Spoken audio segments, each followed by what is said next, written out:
If you want to get into the content game, you have to have some kind of a software like that to transcribe for you. People who are new to the industry and want to learn how to do commercial but don't know where to start can literally go through our producer Gameplan and they're going to understand that industry. Now, I started earlier saying don't use ChatGPT to do blog posts. That's because I don't want ChatGPT's voice being what comes out in the end.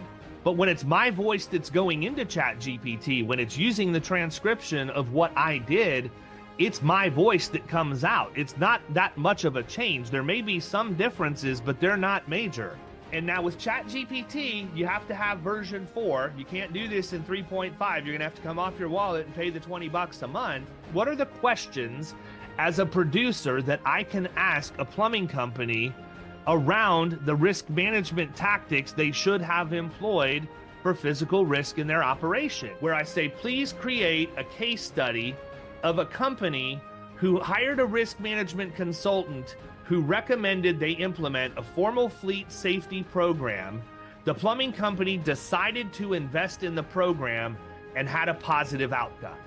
And it's going to give me a fictitious example, but everything in there is on point. If you find yourself struggling for content marketing, that's why I always tell people, start with video. Start with whatever you can do in video. The other thing that we do, though, and I think this is really important, and I know a lot of you do this because I see it when especially those of you that are in Killing Commercial, there are days where I have more Otter AI and Firefly note takers than I have live human beings in our meetings because people are transcribing that, going back, looking at the highlights and reading it. If you want to get into the content game, you have to have some kind of a software like that to transcribe for you. I use Otter AI. I've always used it. There probably are better ones out there. I'm not the most tech savvy person in the world as far as figuring out how to integrate and make things push in different directions. I just think it's pretty neat that I can record my meeting, go in, and now I have a recap of the meeting. It's going to give me timestamps of the points that I'm talking about. It's going to give me a list of keywords and things. And that's where blog posts come from. You can create blog posts from that. You can go in and use those timestamps to help speed up your video process if you're using Premiere or something like that to go find that one soundbite that you wanted to have. And so having Otter is a big deal. You may have heard me talk about this before.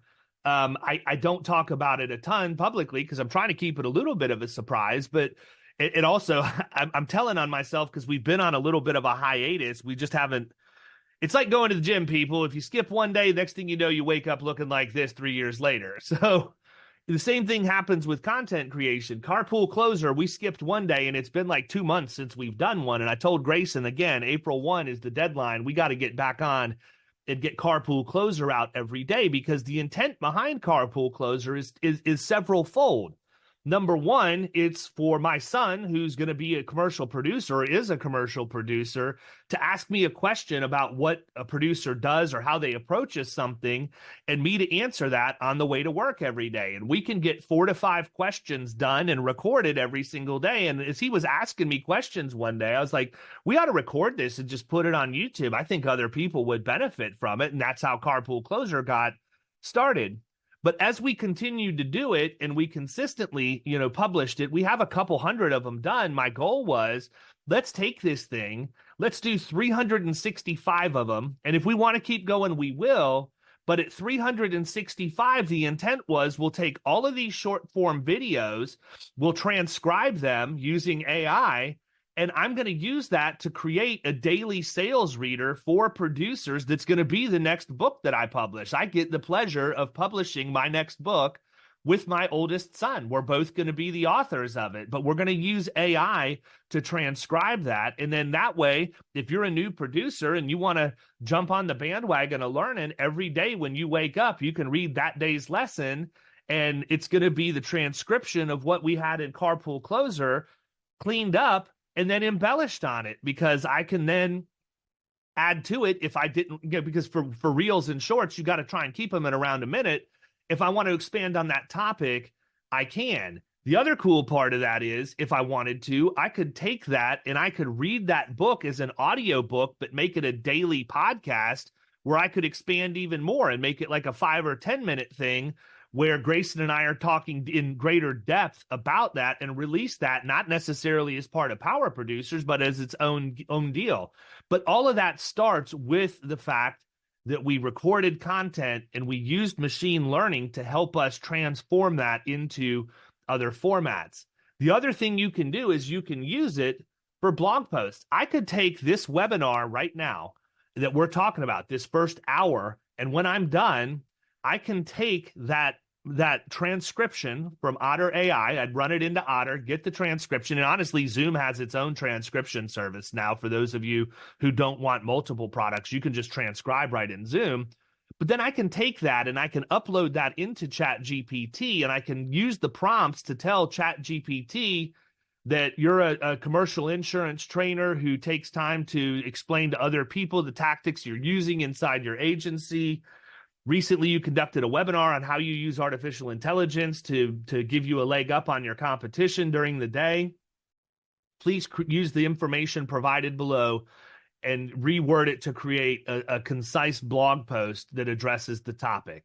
And boom, next thing you know, here comes your blog post. Now, I started earlier saying don't use ChatGPT to do blog posts. That's because I don't want ChatGPT's voice being what comes out in the end. But when it's my voice that's going into ChatGPT, when it's using the transcription of what I did, it's my voice that comes out. It's not that much of a change. There may be some differences, but they're not major. And that's a great way for you to take something like what I'm doing right now, talking to you, and repurposing that into an actual blog post. So if you find yourself struggling for content marketing, that's why I always tell people, start with video, start with whatever you can do in video, and then use the technology to get that to the more manual processes like going down the path of writing blog posts. We have had some significant updates in terms of our tech based on what I've done both in Killing Commercial and for Florida Risk Partners here just over the course of since the beginning of this year. I tease it sometimes on social, but one of the things that we have done is I have developed producer game plans so that people who are new to the industry and want to learn how to do commercial but don't know where to start can literally go through our producer game plan, and they're going to understand that industry. And they can also do it to understand a process or a procedure or a standard. So I'm going to give you guys a practical example of how we use this for producers. I also am going to show you how we're using it client-facing at Florida Risk. So let's just say that you're a producer and you want to go and focus on troubled accounts that have issues with fleet safety. And you don't know how you're going to get your point across. You know, you're not a fleet safety expert necessarily, but you know enough to be dangerous, and you know enough to know that this client doesn't have anything formal, or this prospect, and you need to use that at the point of sale to leverage your position with them. We went in to ChatGPT and we created the outline of what a fleet safety program would look like. All I did was I went in and said, you're a risk management consultant who focuses on companies who have issues with fleet safety. Currently, you've been tasked with designing a program that can be delivered to the average client of 25 to 100 vehicles who doesn't have a formal fleet safety program in place. Please provide an outline of all of the topics necessary to address and have a formal fleet safety program for that prospect or client. And it's going to spit out the outline for you. Absolutely crazy scary how accurate it is, because you do have to go back and make sure that this stuff isn't leaving things out or misrepresenting things that are in there, but it gives you that outline. So now we have an outline of what the fleet safety program is supposed to look like. Once I get that outline, my next move is I go to ChatGPT and I tell it, please give me a table of contents for an ebook based on the outline you created about fleet safety above. And boom, it's going to give me the table of contents. The next thing that I do is I have it write the ebook chapter by chapter. Now, here's the thing. I don't care if this is in my voice or not. This is informational. This is not marketing. This is something that needs to be written in a clear and concise manner. And quite frankly, if you know how best practices work, if you've worked with med devices or pharma, you know that informed consent documents have to be written at a 6th grade reading level, because that's what the average person walking around is capable of reading and comprehending. Sounds crazy, but that's the truth. And so you got to make sure it's not too detailed and too in-depth, because you're going to lose people depending on the language it uses. So you want it to be clear and concise. And I'd like to argue that the people we're dealing with are reading it much better than a 6th grade reading level. So I don't necessarily give it that prompt, but I do want to make sure it flows right. And so it's going to spit out chapter by chapter that ebook. And basically that ebook is all of the backbone and education that a producer needs in order to talk about fleet safety. If they were to go through and read that manual and study it and take notes, they're going to know fleet safety pretty well, and well enough to talk about it, well enough to go in and do have the wedge questions and everything else. But we took it a step further. We asked, and I'm going to shift here. I'm going to move from fleet safety to total cost of risk just for a second, because it plays better with total cost of risk as the example, because we do have a producer game plan for total cost of risk, and it focuses on the 6 classifications of risk that we want to talk about when we go in and talk to clients. And I'm not going to rattle them off because I always forget one, but you can think about it: physical, financial, legal, environmental, and so on. But we create the game plans around total cost of risk. So when we go in and do plumbing, we're not going into plumbing just from the insurance perspective. We want to go in from the 6 classifications of risk, because that's where insurance salespeople don't focus. They focus on getting you quotes and hoping that you can get you're going to buy the one that's the cheapest with the best coverage from them. But I don't subscribe to putting my livelihood in the hands of an underwriter in a hard market. I want to go in and focus on making sure the risk profile of the account that I'm going to take to underwriting is on lockdown before I ever get it to them. And if I do that, I know I'm going to ultimately get the best insurance result, because I've represented that risk in the best light possible and completely different than anybody that's going to go in after me if I have competition on the account. So when we do that, we're going to go into plumbers, for example, and we're going to have it give us an overview of the plumbing industry and a forecast for the future. Then we're going to ask it to give us an overview of the current state of affairs for insurance and risk management in plumbing. And if you're someone who writes plumbers, you know that quality control is a big deal. And that's the next example I'm going to give you here in a minute. But quality control is a big deal, and certainly something that needs to be contemplated. But once we get there, we're going to go into the classifications of risk, and it starts with physical. And we want to know, what are the risk management tactics that a plumbing company should have employed so that they're fighting physical risk in their operation. And it's going to give you all of the risk management things that plumbing company should be doing to make sure that their risk profile is 100% on point for physical risk.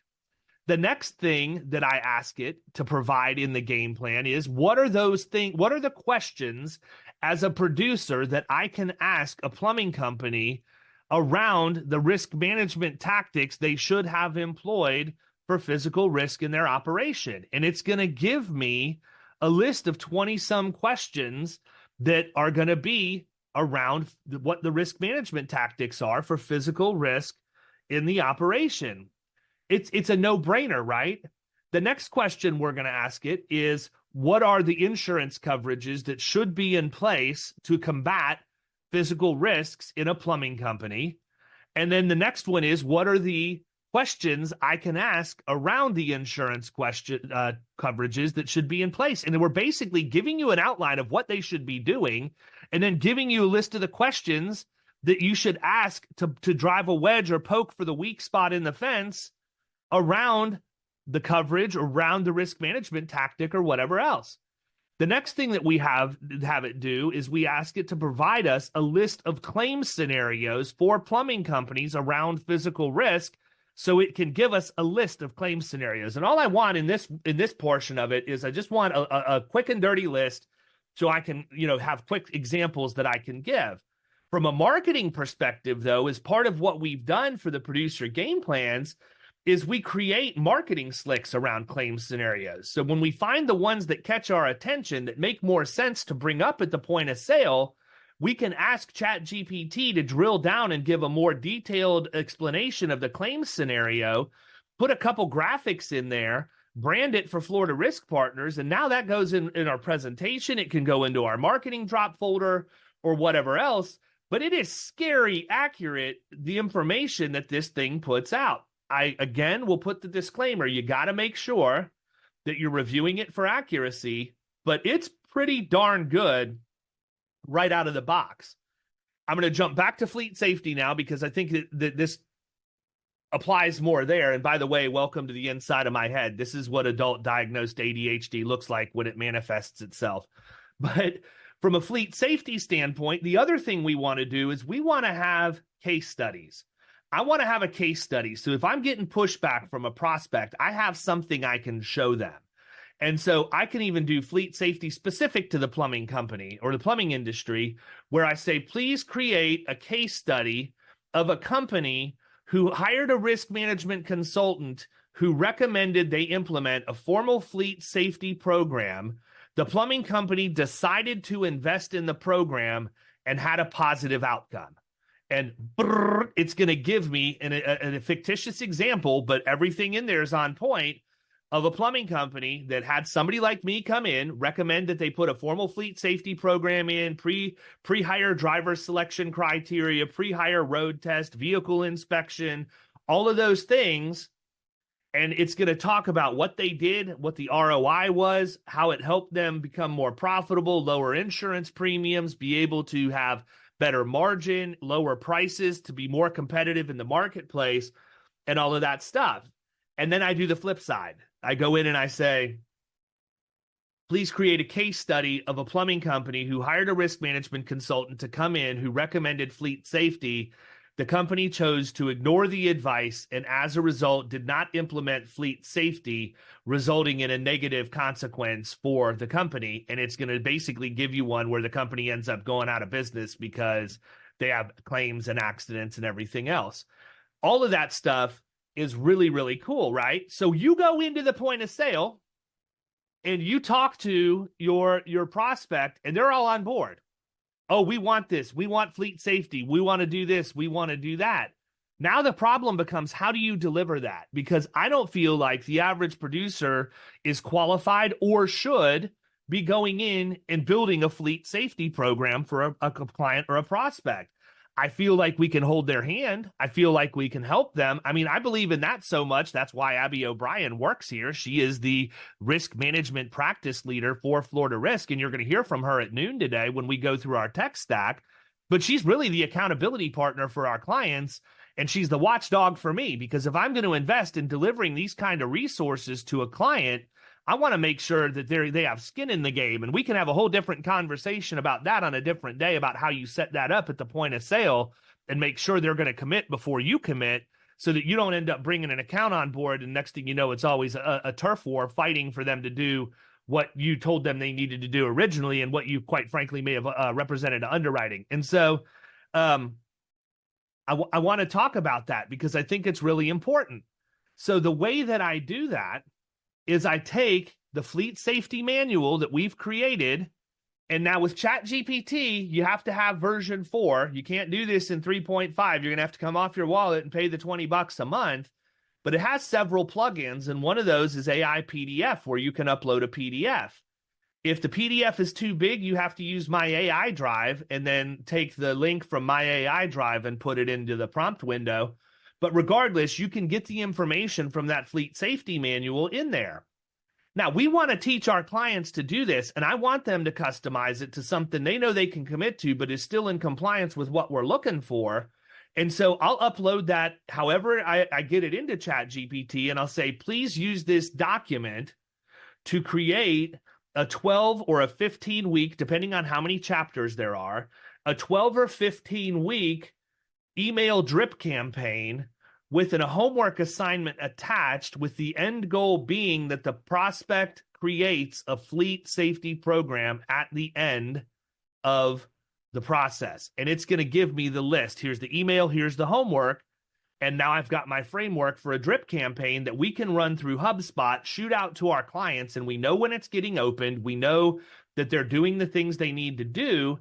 And every week it sends them a homework assignment attached to an email. So right now I've only got the framework. Once I have that framework, my next prompt is, please compose an email for week 1 of the drip campaign. And it's going to give you the content of the email, very well written, very easy to read.